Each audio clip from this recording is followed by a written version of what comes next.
2 minutes pour comprendre. Aujourd'hui, les sucres libres. D'abord, les sucres libres, qu'est-ce que c'est? Et ensuite, sont-ils nos amis? C'est des questions que je vais poser au docteur Cyril Laporte. Cyril Laporte, vous êtes cancérologue, vous êtes co-auteur de La Nouvelle Révolution Alimentaire avec Pierre Joyaux.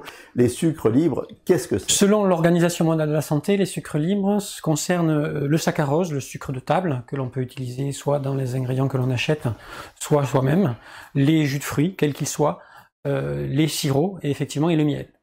Et les fruits aussi, le sucre construit.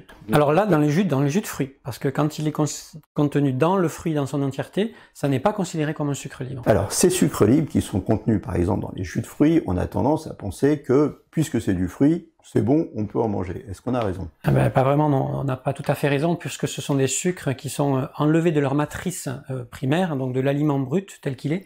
Et à ce moment-là, ils vont se comporter comme du saccharose, comme un morceau de sucre classique dans le corps, avec toutes les conséquences que l'on a sur l'augmentation de l'insuline et le stockage sous forme de gras, notamment au niveau du corps, si on en abuse, bien entendu. Vous avez fait appel à une notion importante qui est la notion matricielle de l'aliment. Qu'est-ce que c'est? On se rend compte dans certaines études que lorsqu'on extrait une molécule d'un aliment et que l'on le donne à des individus, et qu'à d'autres individus on donne l'aliment en entier et que l'on dose certaines molécules de l'inflammation par exemple, l'effet n'est pas le même, et notamment lorsque l'aliment est pris dans son entièreté, l'effet est plus important que lorsque la molécule est extraite et donnée isolément. Donc en clair, méfions-nous du sucre, et dans tous les cas, il vaut mieux manger des aliments bruts et dans leur totalité plutôt que des extraits qu'on peut nous vendre sous forme de gélules, de poudre ou d'aliments transformés. C'est ça? Exactement. Les aliments, toujours on les croque, toujours on les avale et on les mange comme ça. Voilà, régalez-vous et portez-vous bien.